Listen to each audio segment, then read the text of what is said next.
يؤذون الله ورسوله لعنهم الله في الدنيا والآخرة وأعد لهم عذابا مهينا۔ اللہ رسول کو جو لوگ تکلیف دیتے ہیں ان پر خدا کی کروڑوں لعنتیں لعنتیں لعنتیں۔ اور اس کا اعلان بھی کر لو، جو مولوی یہ لعنت نہیں بھیجے گا اس پر بھی خدا کی لعنت ہوگی۔ کینیڈا سے مجھے فون آتے رہے، ایک بندہ اس آیت کا مقصد کیا ہے میں نے بتا دیا، اس آیت کا مقصد کیا میں نے بتا دیا۔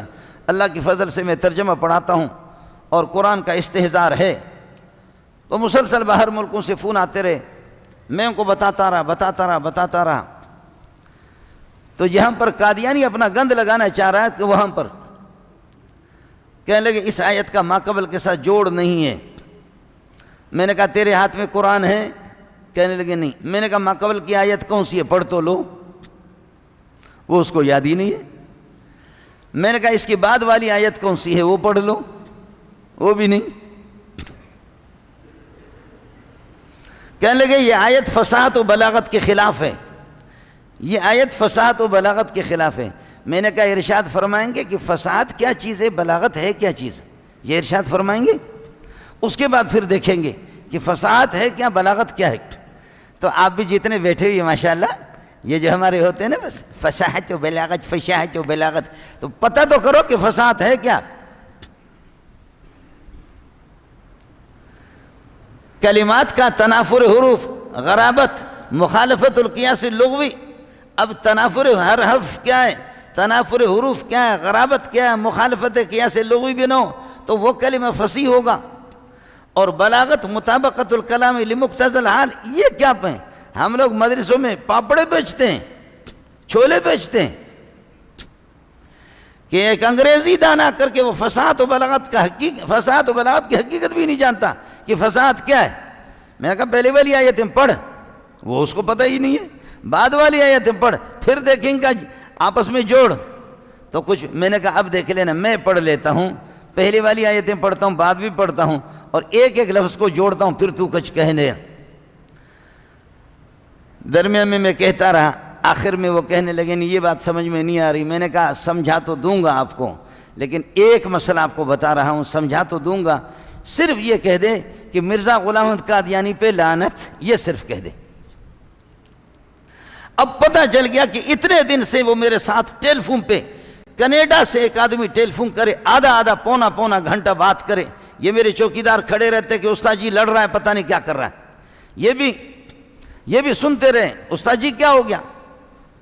وہ کینیڈا سے فون بھی کر رہا ہے، آدھا پونا گھنٹہ وہ گفتگو کر رہا، کئی دن سے وہ، اور بھی بہت سے ان کے کتوں بتوں، اس لیے کہ ان کے بغیرت مولوی وہ تو چھپے رہتے ہیں۔ اور آپ کو بھی بتا رہا ہوں اس کی اجازت ہمیں نہیں ہے شرعی لحاظ سے، قادیانی واجب گردن زدنی ہے، مرتد ہے، اس سے کوئی بحث نہیں ہوگی۔ کوئی آ جائے اور کسی بڑے آدمی کو کہہ دے میں تیرا ابا ہوں، 90 سال میری عمر ہے، جس ابا کی طرف سردار صاحب، میر صاحب، معتبر صاحب، چودھری صاحب اور میجر صاحب، فلانا صاحب، جس باپ کی طرف آپ کی نسبت کی جا رہی ہے وہ تیرا باپ نہیں ہے، تیرا باپ میں ہوں، اور کہہ دے اس کو کہ میں دلائل بھی بیان کرتا ہوں، خدا کی قسم اس کی گردن اڑائیں گے۔ یہ ایک مظلوم محمد ہے، اس کے بارے میں کوئی بھی آ جائے، انگریز نہیں، اربوں کھربوں ڈالر اس پر یہ ہے کہ اس کی پشت پناہی پیچھے سے ہوتی۔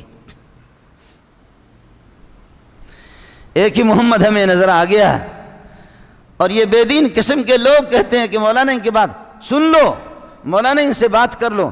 بات کر چکے ہیں اکابر، بات کر چکے ہیں علماء، علامہ انور شاہ کشمیری بات کر چکا ہے، قادیانیوں کو لوہے کے چنے چبوا دی اس نے، اور بھاولپور کا جو مقدمہ چلا، آپ کے پاکستان کے جج بھی وہ بھی اس طریقے پر دیکھتے رہے کہ ہمیں سمجھ میں نہیں آ رہا کہ انور شاہ کوئی انسان ہے یا کوئی ملائک ہے۔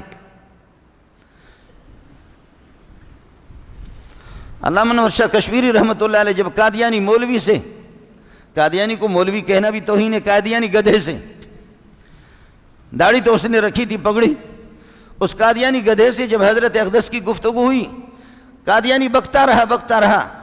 آج بھی اپنے وکیلوں سے، ججوں سے معلوم کرو، بھاولپور کی سرزمین گواہ ہے اس بات کی کہ جج کہتے ہیں کہ ہم نے قلم اٹھا کر کے پھینک دیا، قلم اٹھا کر کے پھینک دیا۔ جب قادیانی گدھے کی باری آئی تو وہ ادھر ادھر کے مارتا رہا، لیکن شاہ صاحب کی جب باری آ گئی تو پہلی بات ہمیں سمجھ میں نہیں آ گیا، قرآن کے تو لوگ حافظ ہوتے ہیں لیکن کتابوں کے حافظ نہیں دیکھے، فلاں کتاب کی یہ عبارت فلاں کے حافظوں کی طرح پڑھتا تھا۔ جج نے قلم اٹھا کر کے پھینک دیا اور جج اس طرح دیکھتے رہے، اور جج کہتے کہ ہمیں سمجھ میں نہیں آیا کہ یہ انسان ہے یا کوئی فرشتہ ہے۔ فیصلہ ہو گیا، لیکن آپ کے توسط سے کہہ رہا ہوں فیصلہ ہو گئے۔ انہی فیصلوں کی روشنی میں ان کو مرتد قرار دیا گیا، پوری دنیا نے ان کو مرتد قرار دیا ہے۔ ان فیصلوں کے باوجود پوری دنیا فیصلہ کر چکے ہیں کہ ٹٹی ٹٹی ہے، پیشاب پیشاب ہے، خنزیر خنزیر ہے، دنیا پوری کہہ رہی ہے کہ خنزیر خنزیر ہے، نجس ہے، کتا نجس ہے، لیکن پھر بھی کتا آ کر کے کہتے میری بات تو سن لو، میں کچھ دلائل پیش کرتا ہوں کہ میں کتا نہیں ہوں۔ خنزیر کہتا ہے کہ پوری دنیا نے غلطی میں مجھے خنزیر کہا ہے، میری بات سن لو، میری بات سن لو۔ گدھا کہتا ہے کہ میری بات سن لو، میں نہیں خنزیر خنزیر ہے، کتا کتا ہے۔ نبی کے بعد کوئی نبوت کا دعویٰ کرتا ہے وہ خنزیر سے بھی بدتر ہے۔ اس کی بات سننے والا خود اس کے اس سینے کے اندر ایمان نہیں ہوگا، کسے باشد کوئی بھی ہو۔ اب اس کو میں کہہ رہا ہوں کہ بھئی تو کہہ دے کہ قادیانی پہ لعنت، اور ہمارے بعض ساتھی کہتے ہیں پہلے تو اپنے ساتھیوں سے کوئی مولوی پکڑ کر کے میرے ساتھ لاؤ کہ مرتد کو لعنت کرنے کی، جو مر چکا ہے ارتداد پر، ایک کافر زندہ ہو اس کو لعنت کرنے کی اجازت نہیں ہے۔ ایک کافر زندہ ہے، ہو سکتا ہے کہ کل وہ ایمان قبول کر لے، ہو سکتا ہے کہ پرسوں وہ ایمان قبول کر لے، جو کافر زندہ ہے شرعاً اس کو لعنت کرنے کی اجازت نہیں۔ لیکن ابو جہل کفر پر مرا، عتبہ کفر پر مرا، شیبہ کفر پر مرا، ان الذین کفروا وماتوا وہم کفار، جنہوں نے کفر کیا، کفر پر مرتد مرے، کفر پر موت آ گئی، اولئک علیہم لعنت اللہ والملائکۃ والناس اجمعین، ان کو لعنت کریں گے۔ وہ واجب اللعنت ہے، دونوں باتوں میں خلط مت نہ کرے، دونوں باتیں الگ الگ ہے۔ ایک آدمی نے مارا تو ٹیٹ اور پھر کرنے لگا، اور کسی نے کہا اس کی آواز الگ تھی، اس کی آواز الگ ہے۔ اس کی آواز الگ تھی جو تم نے نیچے سے چھوڑ دیا، وہ آواز الگ تھی، اور یہ جو اڑتے اڑتے اس طرح ڈکار رہے ہو، اس کی آواز الگ ہے۔ دونوں کو خلط ملط نہ کرو۔ کافر زندہ ہو، آج جمعہ ہے، ہو سکتا ہے کہ ہفتے کو ایمان قبول کرے، ہو سکتا ہے کہ اتوار کو قبول کرے، ہو سکتا ہے کہ تبلیغیوں کے ہاتھ پہ لگائے ان کو کلمہ پڑھائیں۔ جو کافر زندہ ہے اس کو متعین طور پر لعنت کرنے کی اجازت نہیں۔ لیکن ابو جہل، عتبہ، شیبہ، امیہ، فرعون، حامان، قارون، نمرود، جو کفر پر مر چکے ہیں ان کو جو لعنت نہیں بھیجتا، اس کی داڑھی یہاں تک آ جائے وہ مولوی بھی ہو، اس پر بھی کروڑوں لعنتیں ہوں۔ یہی ہے مسئلہ۔ آپ کو تو بہت برا لگے گا، آپ کو تو بہت برا لگے گا، مسئلہ اس طرح ہے۔ جو کفر پر مرے ہیں ان کو کوئی مولوی اگر لعنت نہیں بھیجتا وہ مصلحتوں کا شکار ہے۔ امام ابو حنیفہ رحمۃ اللہ علیہ نے فرمایا کہ محمد رسول اللہ کے بعد بھی کوئی نبی آ رہا ہے، اور لوگ کہتے ہیں اس سے دلیل کا مطالبہ کریں۔ فرمایا کہ گردن اڑا دو، جو اس سے دلیل کا مطالبہ کرے گا وہ کافر ہے، خود کافر ہے۔ کیوں یہ نہیں کرتا کہ کوئی آ جائے، بڈھا آ جائے کہ میں تیرا باپ ہوں، میرے دلائل تو سن لو، اس سے دلیل اس کی کوئی نہیں سنے گا، اس کی گردن اڑا دیں گے۔ جب اس کی گردن اڑاتے تو قادیانی آپ کے ملک میں اس طریقے پر، آپ کی اطلاع کے لیے میں عرض کروں، آپ کی اطلاع کے لیے، ہم لوگ اپنے علماء کو بھی برا کہتے تھے۔ ہمارے بہت سے علماء کہہ رہے تھے کہ یہ جو حکومت آ گئی یہ یہودیوں کے ایجنٹ ہے، یہ حکومت آگے قادیانیوں کو لانا چاہ رہی ہے۔ ہم نے ان علماء سے ٹکر لی، میں نے خود، آج میں بھی رو رہا ہوں۔ ہم اپنے علماء کو گالیاں دیتے رہے، ہم نے اپنے علماء کو برا بھلا کہا کہ تم ایک مسلمانوں کے گھر پہ پیدا ہو گئے، اس کو تم لوگ اس طرح کہہ رہے ہو۔ ہم نے ان علماء کی تردید کی، اور ان کے لیے میں نے خود لوگوں کو کہا ووٹ دے دو۔ میں نے خود بھی، میرا ایک حلقہ ہے، ہزاروں کی تعداد میں نہیں ہے، لاکھوں نہیں، کروڑوں کی تعداد میں، اپنا میرا ایک حلقہ ہے، اپنی پہچان ہے، اپنے ماننے والے لوگ ہیں۔ میں نے ان سے کہا کہ شوکت خانم اسپتال بنایا ہے، فلاں بنایا ہے، فلاں بنایا ہے، شاید یہ غریبوں کے ہاتھ تھام لیں، شاید یہ مسکینوں کے لیے پشت پناہ بن جائے، شاید یہ بے وگان کی درد اس کو ہو۔ میں نے خود اس کے ہم نے یہ کی، لیکن اب میں آپ کو بتا رہا ہوں کہ ہمارے بلوچ جب غلطی کرتے تو بلوچ کہتے کہ منا معاف پکن من گو واڑ تگوں۔ جب بلوچ غلطی پشیمان ہوتا ہے تو بلوچ کہتے منا معاف پکن من گوہ واڑ تگوں، مجھے معاف کرو میں نے ٹٹی کھائی ہے۔ اب میں بھی آپ سے کہہ رہا ہوں کہ پی ٹی آئی کی حمایت کر کے ہم نے بھی ٹٹی کھائی۔ ہمیں معلوم نہیں تھا کہ یہ ہمیں ترقی دیں گے، محمد رسول اللہ کی توہین کی صورت میں۔ یہ ملک کو مفلوج کرتے